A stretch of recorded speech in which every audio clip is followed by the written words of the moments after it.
All right. Hello, everyone. Hello and welcome. Welcome to another episode of BIM After Dark Live. This is episode 102 of this live stream. If this is your first time here, welcome. If you're returning, welcome back. This is a weekly live stream in which we talk about Revit and BIM and pretty much any adjacent technology to architecture, engineering, and the construction industry. I have a great guest tonight. We're going to be talking about Revit MEP. I know it's one of those things that, as an architect, I don't touch on enough. So I'm cognizant of that. And you guys also reach out and say that you want more Revit MEP people on the show. So I brought in a great guest who's got lots and lots of experience on the MEP side, not just Revit MEP, but also Revit MEP fabrication parts. And so I'm super excited to dig in. We're going to focus the conversation around the construction documentation side of it, but obviously, as you guys know, if you've seen the show, we can kind of meander wherever we need to what is interesting to you guys. And so this season on BIM After Dark, we're kind of focused on construction documentation. So we're going to talk not only about the modeling aspect of it, but the drawings that are produced. And as we all know, there's a direct correlation between them. So to me, it's not one or the other. Before we do jump into the introducing our guest, I did want to take a moment to recognize the BIM After Dark community. As you guys know, on this season, I've been highlighting a few of the members of our community and letting you guys know about the BIM After Dark community and the great things we have going on there, including full courses, office hours, a social feed with chat and so on and so forth, and a residential template for those of you interested. So let's quickly run it. Today we're highlighting Chris Broda, who is an amazing sole practitioner architect, and she's going to tell you a little bit about her experience.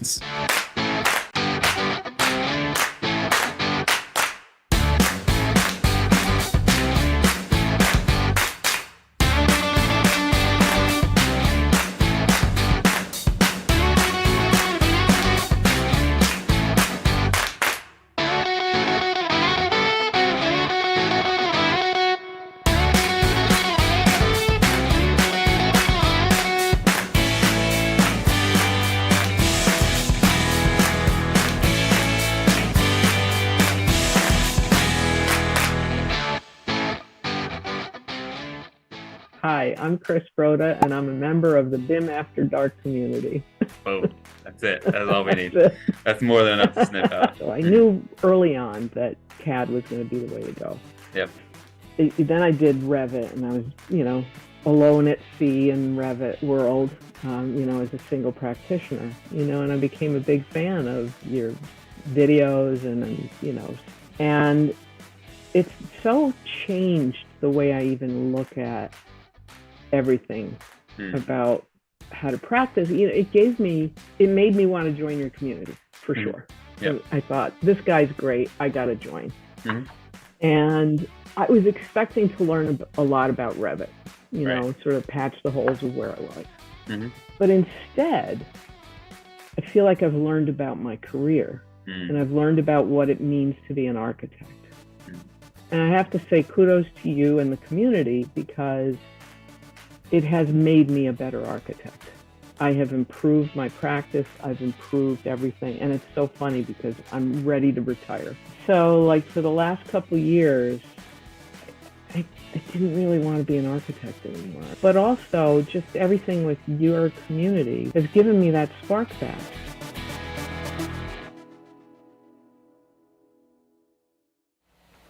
All right, thanks, Chris. Hopefully you guys enjoyed that little snip from Chris. And if you're interested in joining the community and seeing what Chris is talking about and meeting myself and the rest of our members, then head on over to community.bimafterdark.com. So without further ado, I know you waited long enough, Scott. We're going to bring you into the fold here. And I want to welcome you guys to the show, Scott Buchanan from Autodesk. Scott, welcome. Hey, thanks for having me. Don't hold it against him that he's from Autodesk. I promise you there's lots of very good people at Autodesk, and you're going to learn a lot from him. Hey, that's why I wore a neutral shirt. No brand, no logo, no nothing. I'm surprised. I was waiting for the background to be the default green screen backgrounds from the Autodesk folks. Well, welcome to the show, man. I really appreciate you coming on.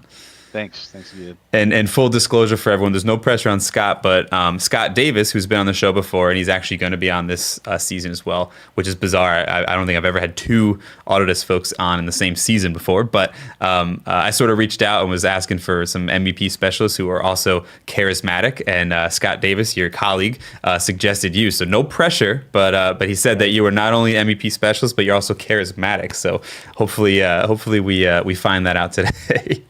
I'll thank him later, right? Yeah. Right. Exactly. Well, welcome to the show, man. As everyone heard in the intro, we're going to be talking about Revit MEP. Maybe give everyone an overview of yourself, how you got to working at Autodesk, but also your experience with the MEP flavor of Revit and so on. Yeah, so I'll kind of start in reverse from current to past. So I've been at Autodesk for about 4.5 years now as a solutions engineer, which is technically subject matter expert, so you can think of it. So focusing on the MEP design engineering and the fabrication side. And then I also do our plant solutions as well. So plant 3D, P&IDs, those types of things. And obviously that fun interoperability that happens. Prior to that, I was with a very large Autodesk partner for about 14 years. So I did implementation services all over North America for all of those solutions. Even did the architectural side of things, even though I am colorblind, so I didn't get much into rendering. But hey, I can model a building structure, not so much, it falls down. But yeah, so traveled across, I've set up lots of templates, built lots of content, helped migrate companies across, started using Revit actually from the partner side of things in 05 with the very first version of it. So Revit Systems 1 was a painful time in my life, learning that. But yeah, it's from the partner side, implementing, getting it up and running. And my first love from an MEP solution standpoint was ABS, so building systems, right? Or AutoCAD architecture. I can build curtain walls, all that. So yeah, very well versed in that. And formerly, I did treatment plant design for about 6 years. So awesome. Going all the way back. Did you, as far as getting into this field, was this something you went to school for, as far as a related field in architectural engineering or construction? It was, ironically, it was for civil engineering. There we go. What's funny? I have to say, so I meet a lot of, especially on the construction management side, I meet a lot of civil engineering majors, and it's kind of funny because a lot of times it seems like, and again, I'm generalizing, but it seems like it's a broad enough engineering degree that it kind of gets you in the door, and then from there, a lot of them sort of find their way within it. But it's kind of funny because there's a lot, there's civil engineers that dive in and they're fully civil engineers, but there's also, it seems like it's kind of like, yeah, I went for that, but I'm interested in this and this and this and this. So it's kind of interesting that you said that. Yeah, it really segues. I kind of hang on to, I know Land Desktop 2004. So, but that's where my civil knowledge kind of stopped. So yeah, I kind of, that engineering background, and then just went straight into an engineering firm doing design. And like I said, did that for a while and kind of got an opportunity to go to a partner. We were actually going through an implementation of ABS and AutoCAD architecture at the time, so it was kind of unique. And then joined that side of things and haven't looked back. I've had a blast in this relative position for the last 18 years now. That's awesome. Great. So Revit MEP, I mean, it's one of those things, that can be like, it could frustrate the hell out of me, but also be like this incredible, thing. And so, part of the reason and part of the goal of, I think, this presentation, this discussion, is to potentially maybe ease the fears of how people are using it, maybe just give some tips from somebody who has been using it for so long of how they can potentially do their job a little easier or better or understanding, but also maybe just look at some of the typical lessons learned, and especially when we talk about construction documentation wise, maybe some best practices that you've discovered over the years that I think will hopefully influence folks to implement some of them. One of the things I always find when talking with engineers who are using Revit, design engineers who are using Revit, is that idea of modeling for the sake of drawings versus modeling for the sake of the construction, let's say, or building design, constructability. And I feel like in the MEP world, it's more the modeling for the sake of drawing is much more deliberate than it is in maybe the architectural world, in the sense that, like, if you look at the drawing more as a schematic, and a great example is always the, you know, 4-inch pipes laid next to each other. They're really in the field, you want them to be like this, but you lay them next to each other for the sake of that standard drawing, you know. And so that's the kind of thing that I'm hoping, and maybe you have some feedback on, you know, your approach over the years of how you've sort of helped people understand, you know, should they change their mind of maybe like, this was a CAD standard, but let's change it to a Revit standard for the sake of constructability, or do you still feel like it's on the border of we're still trying to make good drawings out of these models? Yeah, and just to kind of talk about that a little bit before I show a couple things, and I actually I'm glad you mentioned plumbing, because that was one of the things I was going to hit during this. Awesome. But I feel like, you know, over the last, and I can't believe it's been this long, I'd say probably around 2015 or so, I felt like we started to see a kind of a better curve of people realizing more on the MEP side. It's like, okay, this works for me. Okay, we got over, hey, Jeff, the architect, made us use Revit. Yeah, right. So why are you using Revit? Because the architect's making me. Yeah. So we kind of got through that, and, you know, built up tools and things like that. So I think we started to see a lot of shift. Mechanical is always the first, and that's true in any 3D. They recognize the benefits the quickest. You know, sheet metal takes up a bunch of space. They make everybody try to fit, right? Yeah. They get to eat up their space as soon as possible, right? Yeah. And I mean, and they all have their own challenges, though. So from a mechanical standpoint, you know, we needed to enhance calculation abilities inside of Revit. So like I mentioned to you earlier, you know, I watched Dan Stein's present session with you on Revit systems analysis. So we needed to make those changes. But then you had core stuff like electrical, you know, didn't get a whole lot of love for a while. And we've kind of started to do that the last couple of releases, and have some things on the public roadmap. So I think that helps with that transparency. And then plumbing, it's always been, they were diagrammatic always. You know, it was just always schematic in nature. And sometimes it's hard to argue, you know, with that. But I think we're starting to see, because we're getting pushed more into that connectivity to the construction, as you're seeing now, right? Yes. You're on that side of the fence. So I think they're starting to see more value in it. Doesn't mean that people are happy about it every day. To me, pressurized piping, 100%, you know, we'll make that stuff work. But pitched piping, man, is it helpful to model that stuff with the, you know, it's just so helpful to figure that out in a non-diagrammatic way. That is just one of those things where, like, yeah, if we're talking about supplies and even fire protection, where if it's pressurized fire protection and so on, in theory, there's a lot of routes you can take with that kind of stuff. But when it comes to the pitch piping, whether it's under slab or it's in the building drainage, you know, that kind of stuff, man, oh man, can that be such a downer if it hasn't been, you know, figured out in the early stages of the project. Yeah, and I mean, I get it. If it's taking me longer to draw it than it was last week, you know, because I wasn't sloping it. Right. I get it. And when I would do classes before, like, one of the things that I would say, or even when I'd come in after the fact, I'd be like, if you're about to start out with, I wish Revit would do this, I'm probably going to agree with you. Like, I am. I probably am, right? So that's kind of held true, and I hang on to that, you know, as far as trying to kind of go through a project and get one built out. Yeah. Well, what's interesting is, so thinking about the history of Revit itself, right? You know, how long has MEP been in the tool now? 05 was when it was first MEP was started in. So it was earlier than you know, it's been along, but I do know that, like you said, there's been definitely some features that I feel like the engineers have felt they haven't felt the love for as far as being up. But at the same time, I also feel like it's come a very long way. So I'm glad that we're at a point where you know, you can agree that there's features missing, just like we can agree that the stair tool should have been updated still over the last X, Y, and Z years, right? Kind of thing. But at the same time, it doesn't mean that you shouldn't use it, right? That kind of thing, right? That's kind of, you know, the dichotomy I think we're dealing with, right? It's like, pick your battles, right? Yeah. You know, if I'm using AutoCAD, or if I'm using AutoCAD MEP to this day, I mean, like I said, I love that tool, special place in my heart, but there's limitations to it. Does it feel more like CAD? Yeah, it's AutoCAD MEP, so it should. Mm-hmm. But I just feel like kind of that light at the end of the tunnel is what you've got to kind of look at as far as that full project delivery, as opposed to just, hey, what am I doing today on this red line markup of this, piping layout or electrical layout? Like, I've got to look beyond that, and what benefit am I giving to my company as far as that project budget and those types of things.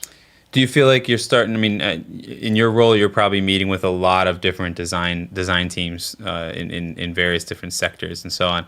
Do you feel like there is beginning to be more of a shift to the thought of this beyond sort of just making the diagrammatic drawings, that this tool is also valuable in the sense of checking constructability, checking with coordination, and making buildings that work better? Do you feel like that mental shift is happening or been happening over the last few years?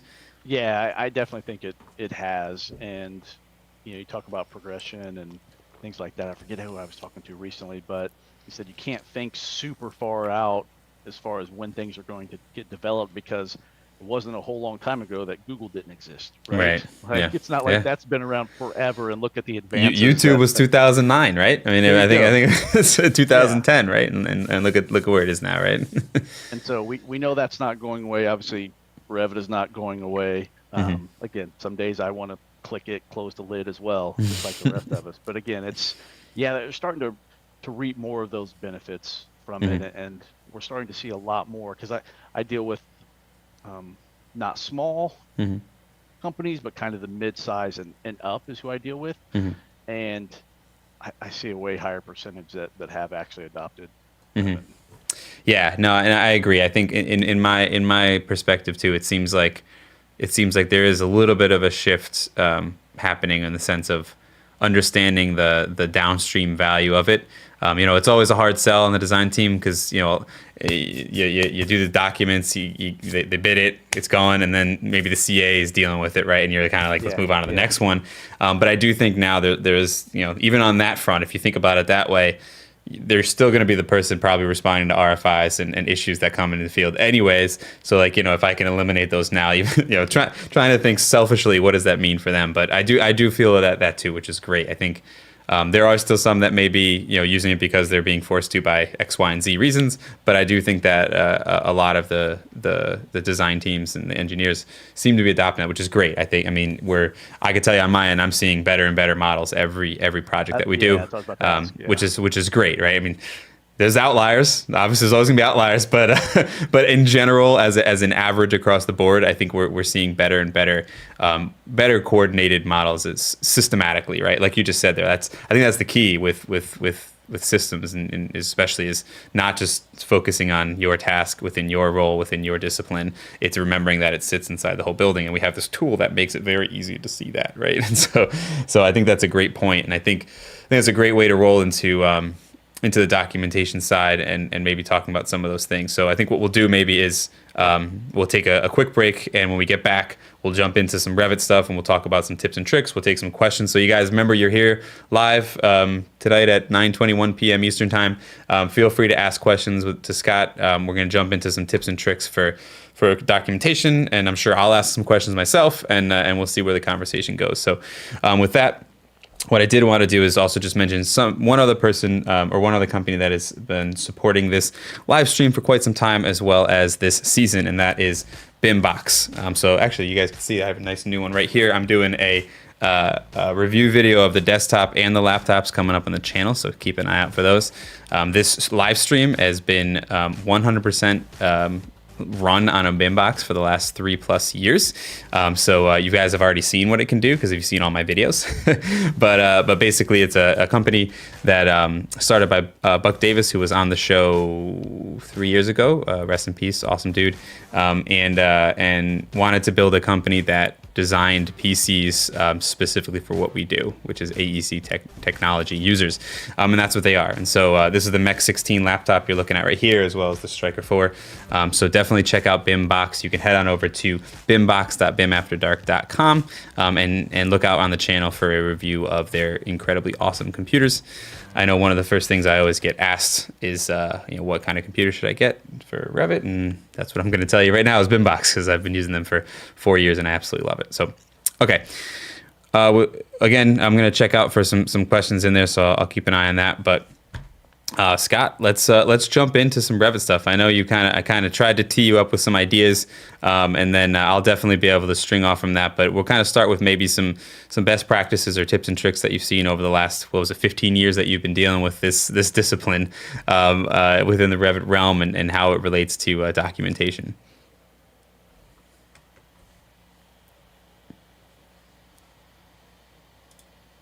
A little icebreaker there, if you can see. I wanted to put that in there because there used to be, and maybe some of the people remember, there was an MEP suite, and it came with Revit systems, and it came with AutoCAD MEP, or it might have still been ABS at the time. And basically, they gave you Revit systems for free. Autodesk did, and it was kind of like, hey, try this tool. We know it doesn't have a pipe tool yet, but you can draw round duct for a pipe. So it was kind of bundled, and you kind of had to build out what you could with Revit, and really a lot of people still did their CDs in AutoCAD. So that was just kind of from a history standpoint. There. I will say, unfortunately, there's still one or two projects I've dealt with in the past year or two where it was a small firm that's been in the process of adopting Revit, and they gave up at one point in the process, and I don't know if you've ever seen the hybrid before, but oh man, what a bad model to have a hybrid of Revit and CAD and trying to do those things. Everyone out there, if you're watching this show, please, whatever you do, either stay fully AutoCAD or jump in fully Revit. Do not do the both. It's tough. It's tough. Yeah. Don't build a family and load AutoCAD stuff into it and say it's a Revit family. Correct. So, all right. So back on track. So I digress there. Yeah. So I'm going to go into electrical first, and again, I'm doing that kind of intentionally because electrical hadn't gotten the love, right, in the last years. And so try to be bold here and do that for the electrical side. Curious who else has switched to, I know we talked about the dark theme in 2024. So Jeff, you said you can do the dark theme itself, but you can't do the canvas. Yeah, so no. Yeah, dark theme all day, but white canvas. Sorry, can't do it. I have seen a few people changing the canvas to it was like a beige or like a toned color, and that actually looks kind of neat. But yeah, the black I can't do with the shaded views and the blacks. Yeah, it's too catty for me.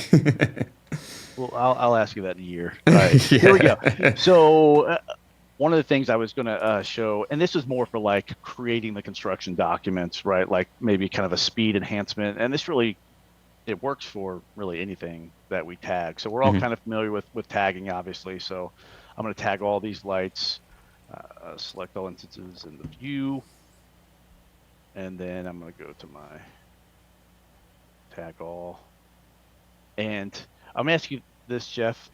How long did it take you to figure out that you could pre-select things and actually get this real? I definitely, it was too late in the game, but I don't remember when, but I remember when I found that, having used the tag all tool plenty of times. It was definitely while I was pretty heavily experienced in Revit. I will admit that. You didn't tell anybody, did you? You didn't tell anybody. I didn't. That would have been a great video too back when I did it. So I don't know why I didn't do it. Maybe I just forgot. But maybe I just assumed everyone knew it, and I felt silly that no one else did. But no, that's great. So for anyone who didn't see what Scott just did there, if you have something selected, and then you go to tag all, the tag all by category, tag all, whatever it is. There's an option to tag what is selected. So that's what he did there. So you click tag all, and we're all used to all objects in view and selecting by category or type or whatever. But this allows you to tag what's selected. Yeah, I wish I remember when, but yeah, it was definitely one of those things where I was like, oh man, I wish I knew that 3 years ago type of thing. Yeah. So again, you can just like you can move something, you can pre-select it and then tag it. But that's a bonus. That's a freebie right there. So let's go lighting fixture tag. We drop it in. This is pretty standard, right? I mean, you've seen the electrical drawings. So then if we drag these off, where they print a little bit better. Again, this is kind of a grab them all the wrong way. So let me grab them again. All right, so now the tags are selected. So what we typically, move this out of the way. That way we're not like I said, kind of overlapping or whatnot. But everybody's standards are different when it comes to lights or annotating anything in general, of course. So I've got a lot of clients that they want to put, a fixture type tag there, and they want to put a circuit tag or something else, right? Like 2 separate tags. Some people say just build one that shows it all, but that can get big.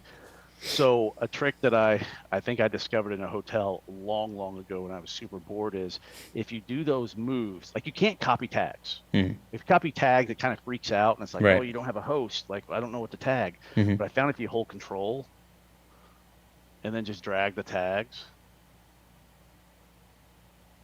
it'll let you pull them down.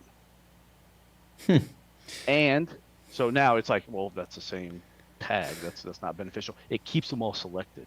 So then you can come out and say, hey, I want to go fixture tag circuit standard, and then I've tagged all of them.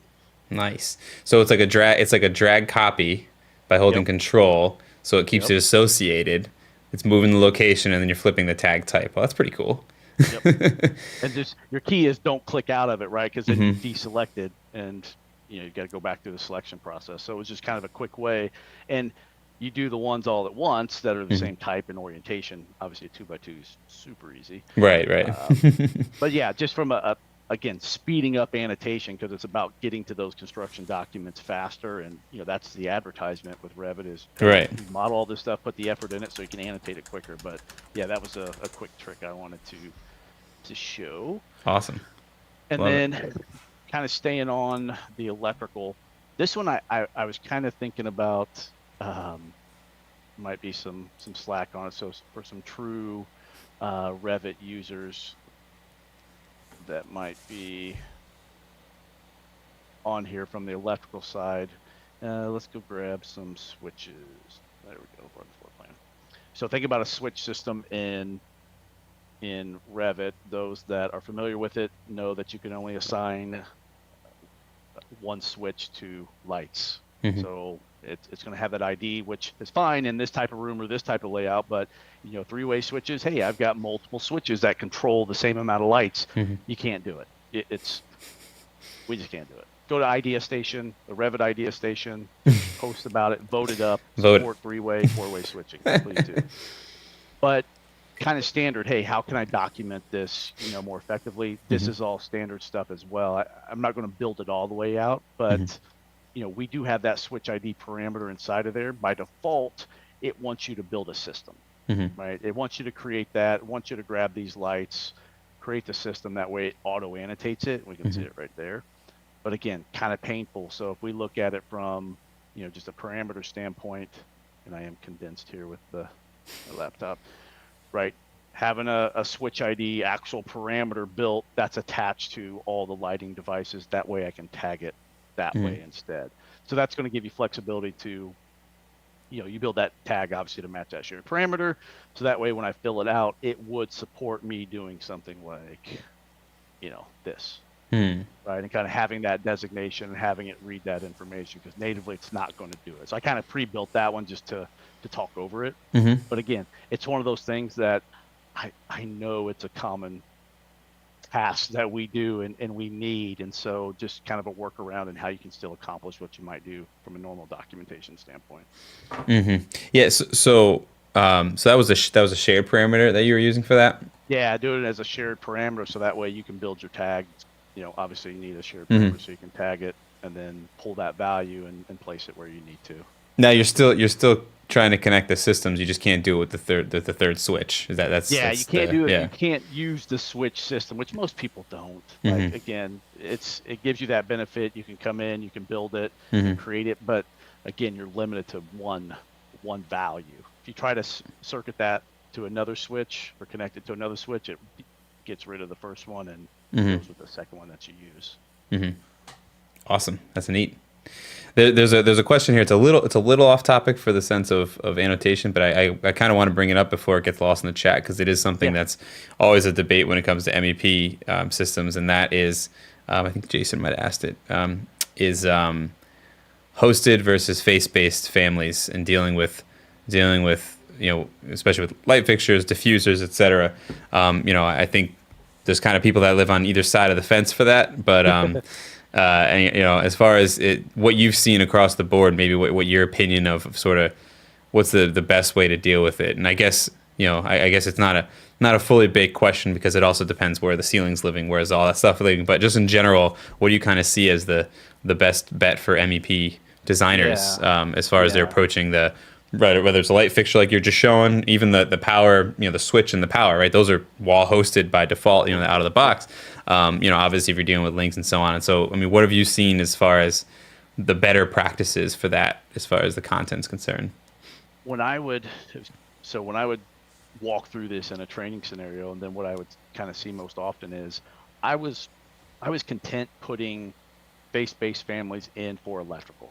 So if we're talking about light fixtures, if the ceiling's there, I'm fine. I can attach it to it. Unless I had, like, obviously a warehouse or, if I looked at it and said, hey, I've got way less ceilings than I do open spaces, right? Because you're going to have to put reference planes in and attach them face-based to the plane. So I'd kind of weigh those. If I only have, one ceiling in the office of the warehouse, I probably won't mess with it. But electrical, I did it. And the main reason is I don't route anything to a light fixture. Like I'm not piping anything to it because we use wire and it's just diagrammatic and it just moves. It's annotation anyway. So I was fine with that. But mechanical, face-based to reference planes all day. And that's just so that you're not beholden to the host. Is that kind of the thought there? And this way, if something shifts, it won't blow everything up. You have the control to shift it, and then you can check to see if anything blew up, type of thing. That's kind of the thought process there, or yeah. I mean, I drew that image like 3,000 times on whiteboards, and it was showing diffusers on the ceiling, and it shows the main, and then they're drawing down. If we got flex, hey, that's cool, but flex is only so flexible. Yes, even in Revit, and it breaks, But if we're piped all the way down to it, you hit that threshold, you open up that model that next day, it's going to pop up with that warning and say, 36 elements must be deleted. You can't hit, you got to. There's nothing you can do, right? You got to accept the delete and then go find all the stuff. Yeah. Yep. And it's all those straight little segments that, went past the endpoints and it broke those straight runs and pieces. So I just looked at it as, hey, I'm used to not knowing where the ceiling height is anyways, right, Jeff? And I know it's gonna get lower anyways. It's gonna get lower anyways. Let's be real. So that's kind of the short answer to that. Mechanically, I would go to reference planes and control them. Only because I like the movement of multiple things at once. I don't think it's a big deal using non-hosted though. For those. So my thought now when you said that, I think it makes complete sense that the hosting it can be dangerous in the sense of the geometric explosions that could happen without your control. But then I guess so then my thought is, like, if you're doing reference planes, that can get kind of annoying too, because if you have 1,000 different ceiling heights, or is it better to host it off the level? But then you might run into issues with documentation and graphics, right? So that's kind of an interesting debate, because to me initially when I think about it, I'm like, actually it might be easier to host it off the level, and then this way the offset is going to be the ceiling height wherever you are, right? But then depending on the category and the family and stuff, that also can create issues with your documentation potentially. Or you end up leaving one behind, right? You bump up 3 or 4 or 10 of those diffusers, and then you look in a 3D view and you got one long leg, the monster flex duct going all the way down because you forgot it. So, but I would kind of show both on the diffusers and say, hey, pick your poison with it. There's definitely pros and cons of both. I was just a reference plane person for that.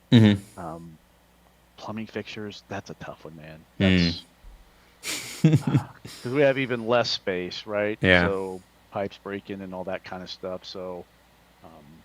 Would that be a more copy monitor or have your own fixtures, maintaining fixtures in your model, and then this way you have little control over it as opposed to attaching to a reference model or something like that? That's like same idea. Again, there's debates both sides of it, and they're both completely valid. I'm going to put in my own plumbing fixtures, and I'm going to pipe to it. I can coordinate those. Copy monitor is, you know, it has its good days and bad days with certain categories. So yeah, I'm gonna put my own and connect to it. yeah. I mean, I guess copy monitor would be great if it worked as well as we thought it would, but it's the same idea of at least you have the fixture in your source model now. So you have at least I guess what I'm thinking is whether it's copy monitor, you place it.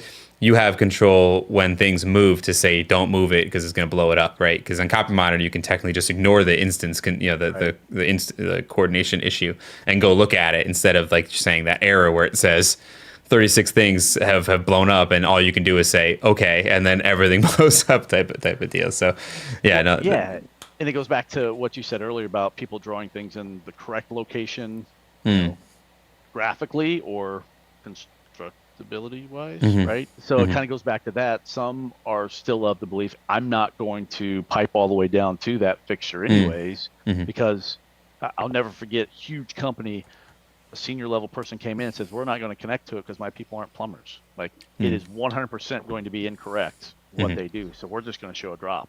Yeah. And then it's like, oh, well, no fixture units, but then you can throw dummy caps on stuff to have fixture unit total. So there's still workarounds for it, to be able to do some of that. Interesting. Awesome.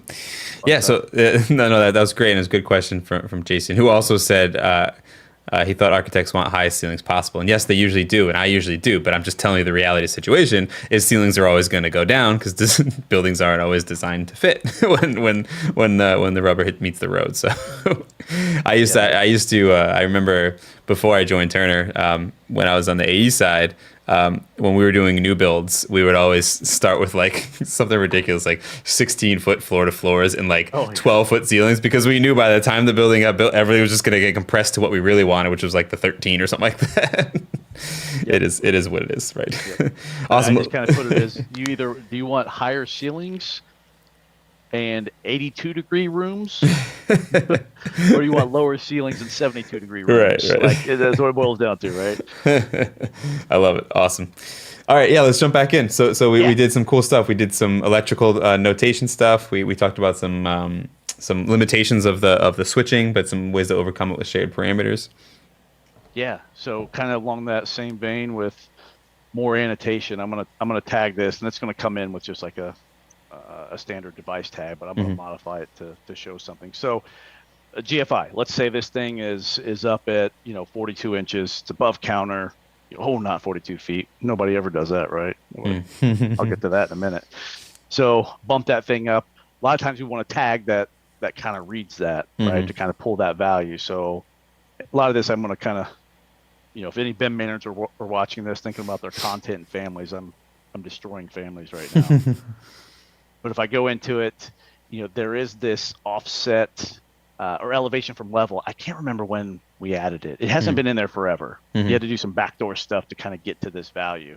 So we add it, and then you need to do an override here because I don't want that thing to read 3'6", as far as the values go. And you guys have probably done this in other tags or schedules, but going in saying, I don't want to use the project settings. I want inches, no decimal places. Let's go with it there. Okay. And then let's throw a plus sign for our prefix, right? So that ends up looking like this when we load it in. And I'm not going to save any of these. But as we override it,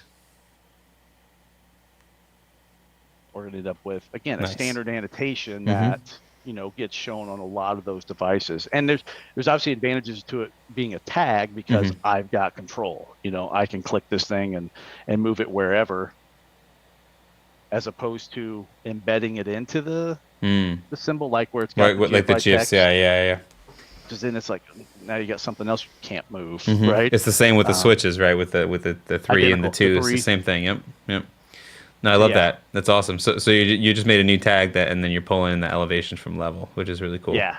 And again, that's a newer parameter that was in there, and then just overriding that format. Because otherwise, if I click on this thing, it's still reading 3.6 as far as the property goes. So, and again, that's all day in electrical drawings. Nice. Awesome. Very cool. All right, let's see where I want to go next. Oh yeah, I want to go to schedules. So stick again. Hey, we got to put schedules on construction documents, Mm-hmm. and these are these are topics in themselves for MEP because for mechanical there's 6,000 schedules that they want. Mm-hmm. So to build all those is not fun. Nobody wants to let go of Excel and all that stuff. Oh yes. Oh yes. So yeah, from a schedule standpoint, again, enhancing what this is going to look like in the fields. Actually, I did do this VRF schedule, so I kind of built this ahead of time. Okay, Mm-hmm. so a little bit of a cheater. But in the fields of this, again, something newer, I think 22-ish, Mm-hmm. you can actually filter with the family name and the family and type. Mm. Never a choice before. So if it was something as, hey, I want to filter that specific one, or I'm going to say it contains, what I do in MAU, I think, yeah, Mitsubishi units. So doing that, again, a parameter that now, instead of me having to get fancy, just to create the schedule, it's kind of simplifying that, again, you would think is kind of a standard behavior. You would think, right? But it's not always. But no, that's great. So an easy way to filter out your schedules when you're doing, especially equipment schedules, where you may not want to have the category of mechanical equipment all in one schedule. You're now able to filter by the family name, which is great. Yeah, we'd have to get fancy.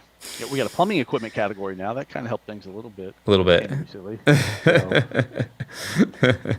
Awesome, love it. I was just reading some of the chat there. There's just some chatter here and there. There was one question a while ago, which is a little off topic in the sense of the documentation, but I think it's something that's probably helpful for other folks because I know this is a common issue, which is controlling the material and colors of systems, or in this case, he's talking about piping. But I know that's something that always trips people up as far as whether it's the rendered material, the shaded material, the color, the material of mechanical. And I guess we could talk about piping. I mean, technically, it's conduits, all the same stuff, right? Yeah. But maybe a couple things, if you don't mind, just sort of talking about, if I wanted my copper pipe to be orange and I wanted that to be the material called copper, or pink or green or whatever it is, and I'm controlling it. I know that off the bat, a typical, because I've been through this as an architect using Revit, going into MEP, you're like, why can't I just select the pipe and change the material of the effing pipe? It doesn't make sense. So I'd love to maybe just quickly touch on that, even though it's a little off documentation, but still I think it's valuable for people to learn.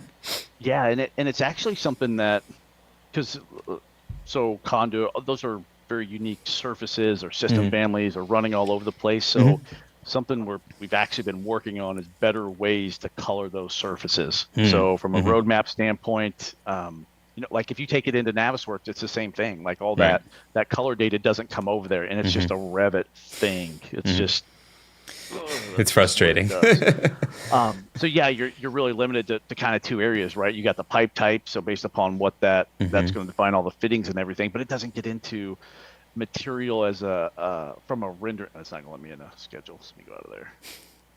It's not going to get into that material from like a true rendering standpoint. So that's one of the. I don't know what there we go. Because it's looking at material to define outside diameter, inside diameter, and things like that, right? So it's purely that pipe segment and goes back into segments and sizes. So we don't get that true surface to apply to it because it just thinks that it's a different world, right? So it's not that true material. So it really boils back down to the system. And it's kind of twofold. You got the system level, which you're driving the colors to it, and then you've got the filters. Right. Because we couldn't always, we started being able to add our own systems in like 2012. So it's coming into here and doing those graphical overrides and having to set your patterns to it and go that route. So it's just, do you want to do it at, we want it to show up in every single view, then we're going to do it at the system level, right? 'Cause that's the default. That's where it starts. We want it to be specific in a coordination view that we're going to send to Navis or somewhere else. Then you're going to do it as a filter within that particular view and have those same color overrides inside of there. Right. But I'll say it's definitely something to expand on. Yeah, no, for sure. And I think the biggest key thing there that I've learned in my experience is really just it always seems to be easier at the system level, and it's just also understanding what a system is and setting it up, because that's otherwise you're going to be otherwise you're going to have like 1,000 systems, you're not going to realize it. So we don't have to get into systems, and I can put a link down below of God, I don't even know what episode it was now, but when David Butts was on and he went through the process of setting up a system. But that on the architecture side, when I learned that from MEPs, when I started learning MEP, like that was a game changer to understand, like, there's pipes, there's segments, there's, connected pieces, and then there's this thing called a system, and once you start understanding that, just, as far as the materials are concerned, usually if you're hitting the system with the material level, it's going to do everything that you're trying to do on I can almost guarantee you. I think it's Scoured that was asking the question, Scoured X.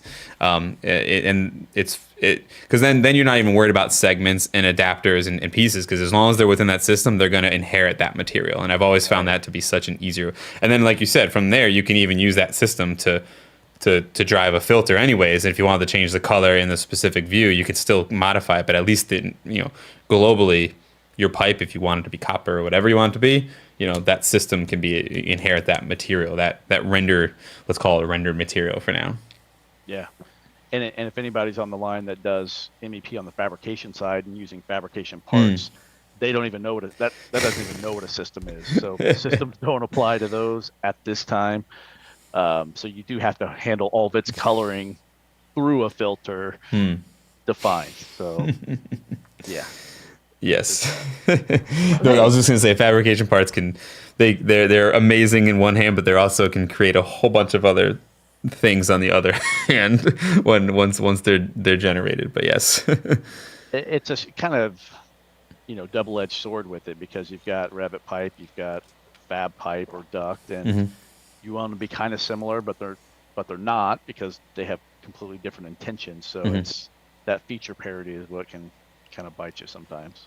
So let's jump into maybe on the mechanical side real quick. Some examples. I know we talked a little about filters, but I think you had some ideas for a couple things you might want to show on the mechanical side as well. Yeah, and this actually is something it grabbed me a couple of minutes ago. So let me go find that unit. So it's in the 3D. Of course, Jeff's building's in the way, so let's turn it off. Always in the way. There we go. So obviously tons of equipment, inside of there. So there's one of those units. I'm going to look at its properties. And again, this will translate into the schedule. And if we look at the size of this, so width, height, depth, that's obviously super simple. So 2'11", 7/16, right? Okay, that makes sense. 2'4", 7/8 for the depth. There's no cut sheets that give you feet and inches. Do I still have the cut sheet open? Might have closed it. Yeah, I had the cut sheet open for this earlier. Yeah. Everything's inches. Always inches. Drives me freaking nuts. So if I look at this, the family, and we go into it, it's going to show me that unit and that width parameter. It's the easiest one for us to see. If I look at it, it's like, oh, it's 63 inches. And then you go look at in the family types, which I'll do in a second, it's going to show 63 inches. But what they did in this project is they changed the length parameter to have a unit of inches. But then that gets overridden. Right. Once you bring it into a project. Right. The project inherits, or it's going to inherit the project units. Yeah. And so if you did the same change there, then all your dimensions are always going to be inches. And just snowball effect. So this is a trick that I love, and you'll be able to apply it all over the place. So if I go into, and I want to be able to schedule this. None of these are shared parameters either. So there are inches there, but again, that's because of the length. So let's do a new parameter, shared. This is just my magical parameter file. And create a new one under mechanical. So here's the trick. Let's do width, and just so it's obvious, I'm going to put inches. So we don't have anything in here that we can do, right? You can't do the override here like you can in the family tag. So I always use piping, unless I'm doing electrical, and then pipe size. So if I do that as my units, make sure I add the correct one. Why it doesn't remember the last one I was working on, again, different discussion. That's going to be a type parameter. And then if you try to do this through the may have tried to do it through here. Like if you try to change that parameter, it doesn't work. Mm-hmm. But if you build it first, then you can change it. Hmm. So now that that's in there, if I load it, again, I'm not going to save this one. Override it, yes. We look at it here.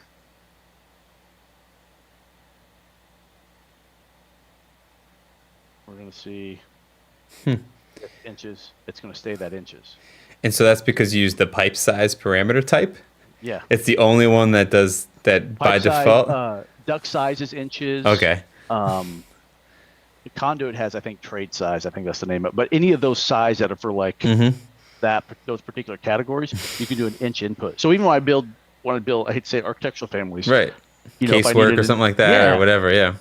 I use pipe size. That's really funny. And that just defaults it. So then in the data side of it, let's call it, it's reading inches. That's really cool.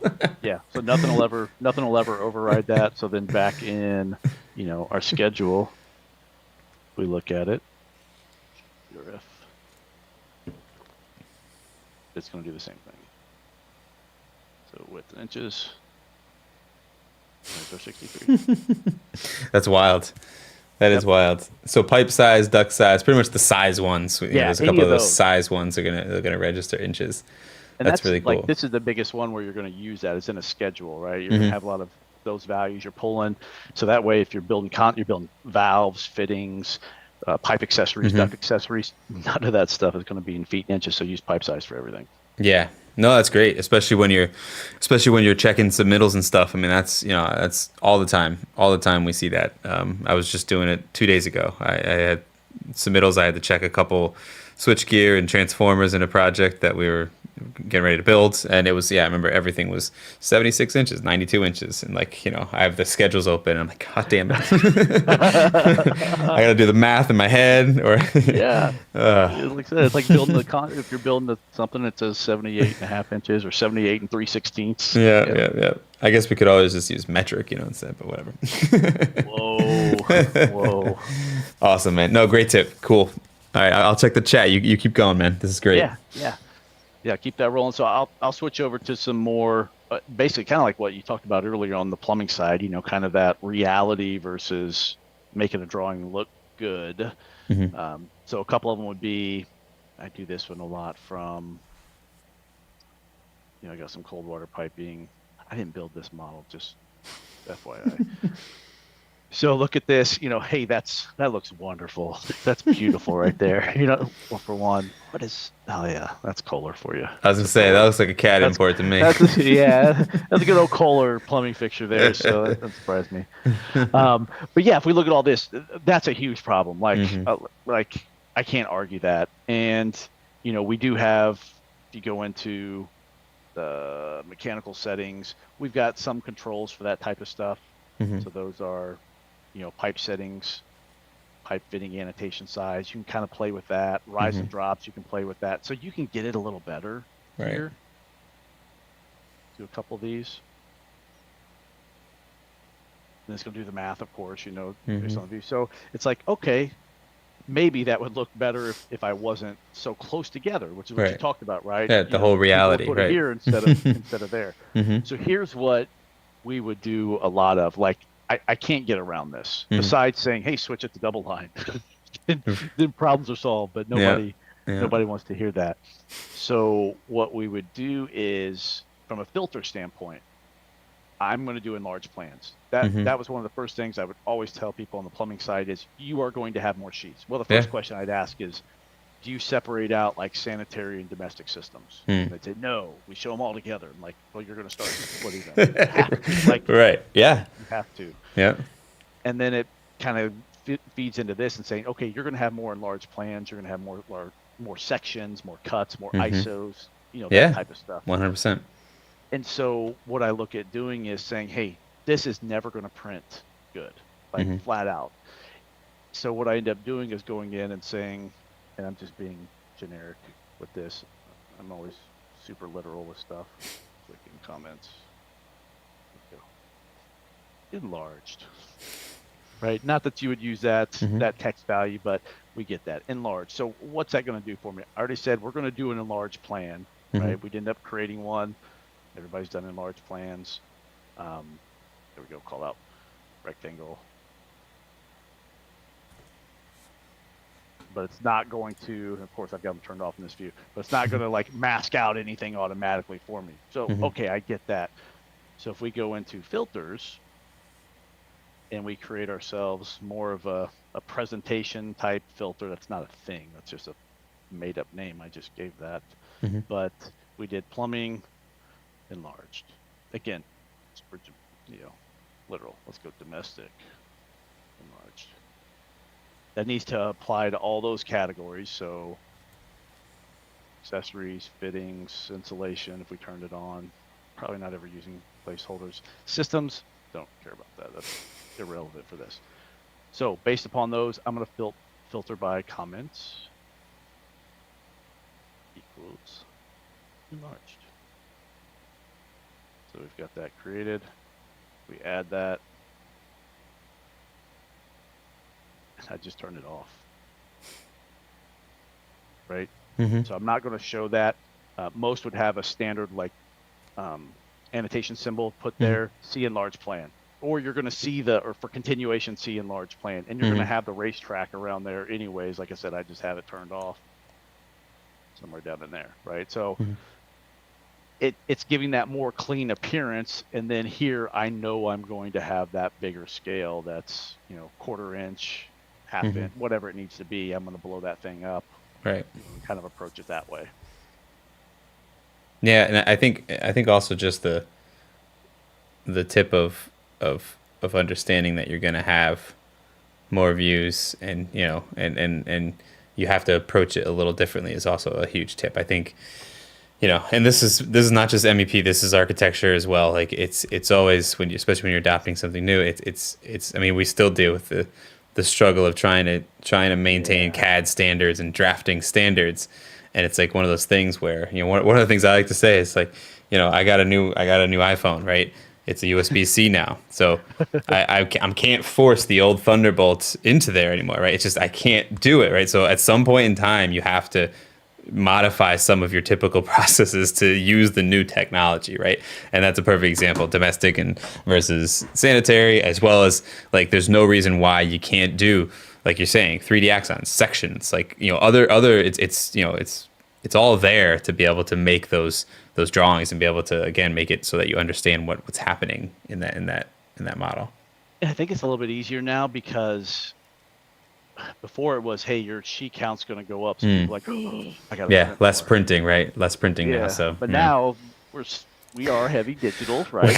which is great. And we're so used to 700 sheet drawings, for a 4,000 square foot building. It's just the way it is now. So it's like you're just used to it. I agree. It's changed a little bit in that front. So yeah, I think we're kind of past that to an extent at least. But that was a big one. And if everyone knows that you're doing that, it's not like someone's going to go in there like, well, why did you forget to draw that? Yeah. It's just part of our standard. We see in a large plan, we're not going to show drops down in between the studs or in the chase because, I don't even think those ones had valves in them. And that would have just been even that much more messy, to go along with it. Because, ultimately, yes, we have this. It's nice. It's clean. So then... I am also seeing a lot more double line, like shaded type of views, which I think when it comes to piping and ductwork and stuff, those, like you said, I mean, obviously if you're printing, it's another thing, right? Because you basically need to print in color, if you're going to do that. But when, just in general, those are just so much easier to read when you're seeing, the 3D element with the shading and the just everything, right? It just makes it so much more legible. Yep, 100%. And then to complement it, do an additional 3D view that you can bake right along with it. So hopefully people have used the orient to view. And then I just went to the exact same, enlarged call out that I did, called it to it. And I don't have a view template applied to this one yet, but you can see there's that drop, right? That was everything that I hid in that area. And then if I wanted to, I could throw that on a sheet as another view. Yeah, that was a great tip too. And I think, hopefully they saw that, but if not, what you did is you oriented the 3D view to your call out view, which means it automatically cropped it, so to speak, right? I mean, I guess it's a section box, but it I don't actually. Is that a section box? Or is that hiding? I don't even know what that's doing in that oriented view. It's using the constraints of that call out as the basis for it. So orient to view. I go to that particular call out, and then it's going to slice it down. Yeah. And then again, if I apply my view templates and all that stuff, now I've got an ISO to go along with it. Yeah. Which is, I mean, when it comes to being able to understand the design intent, like that's huge, right? Especially when you're talking about these things, these conditions where you have pipes, stacked on top of pipes, and it just doesn't make sense in a floor plan view. Awesome, man. I was just reading. People are just complaining about crap content because we mentioned the Kohler stuff, and people just complain about crap content, which is always the case. Whenever you mention content, someone complains about crap content. We know there's a lot of crap content out there. Build your own. And it seems like a lot of people like that the inches tip, even on the architecture side, using the sizing. So that's really cool. Awesome. All right, a couple more minutes. Let's see. Is there any final one that you really want folks to see, or any final any gem that you had teed up that you really wanted people to know about? I kind of thought they were all gems in my own personal opinion, but they are. I wasn't discounting the rest of the gems. I was just saying, is there one that you want to finish with that you didn't get to? How about that? I think the fact that I got architects to compliment one of the tips in an MEP session. I mean, I could call it quits there if I need to. That's awesome, man. No, I love it. I'm just double checking to make sure there's no other questions that we didn't answer that seemed good. No, seems like we hit most of them, which is great. Fantastic. No, this was awesome. I really enjoyed the session. I think, like you just said, I think you got a couple architects that compliment. Oh, actually, this is kind of off topic, but maybe it is a good one because I do think it does have a big effect on MEP in my experience. And but Benjamin asks if you have any tips on modeling fire protection. So, sorry, I read it quickly. I thought you meant like spray on fire. But I guess anything on the fire protection side that you thought of. I mean, I think the plumbing tips are very similar on the fire protection side, but I do know a lot of times, as far as on the design side, I see typically mains being run and distribution is being handled after the fact anyways. But I mean, anything, sprinkler heads, anything that you can think of that off the top of your head for fire protection. It's something we've never really touched besides just kind of that core draft. Yeah, I know. I don't know if that's a liability thing or what. Just like engineering firms, a lot of them don't touch it.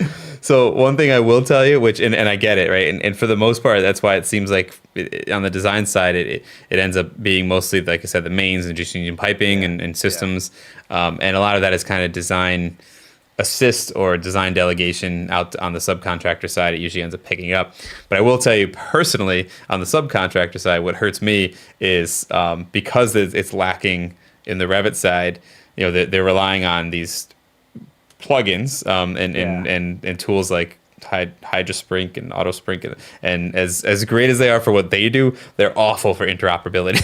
they're just awful downstream usage wise. So maybe a little love there would be helpful, but I don't know if any engineers are going to take it to that level anyways. But I was thinking, I thought when I read it quickly, I thought they meant like spray on fireproofing, which is always something that's interesting to me because it's something that no one models. But I've been on some projects where they've got 2 or 3 inches of it, and that can make a big deal as far as the coordination effort is concerned. So I don't know if you've seen, again, this is not MEP necessarily related, but have you seen any interesting approaches to that in your experience?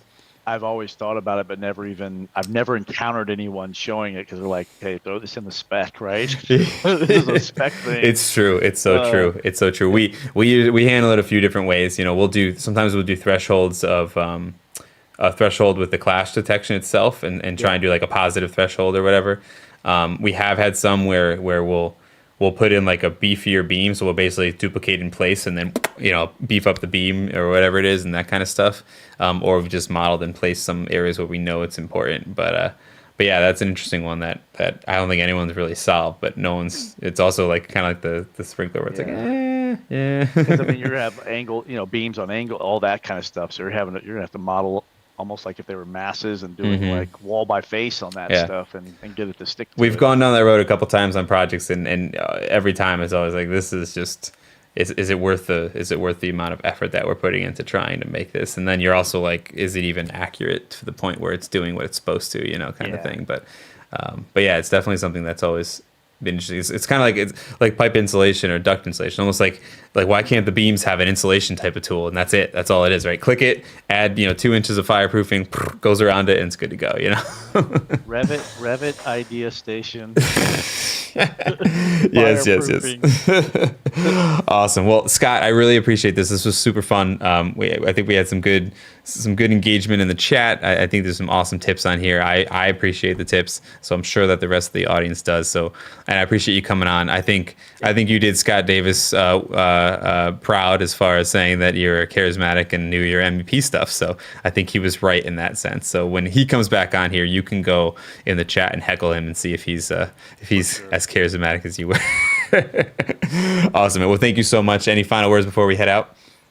I'll say if anybody's going at AU, I'll be out there. Oh, awesome. Great. Yeah. Floating around. So connect with me on LinkedIn. I'd love to have sidebar discussions and things like that. Awesome. Yeah. Definitely. If you see Scott out there, make sure. I won't be out there this year, but if you see Scott out there, tell him that you saw him on BIM After Dark Live. That'd be pretty sweet. Scott, thank you so much. I really appreciate you joining again. And for everyone else that's here, thank you guys for joining. Appreciate it. If you enjoy the content, please subscribe to the channel here on YouTube. We actually, I don't know if you see it ticking in the background here, but we rolled over 80,000 subscribers this week, which is really cool. On our road to 100,000, I'm hoping to replace one of these pictures back here with one of those play buttons, those silver play buttons. So keep subscribing, tell your friends. Next week I will not be here live. I'm going to I'm speaking at an AIA conference here in Connecticut. But then the following week we'll start it back up with some awesome guests. So stay tuned to the channel. I do have videos that are posting anyways.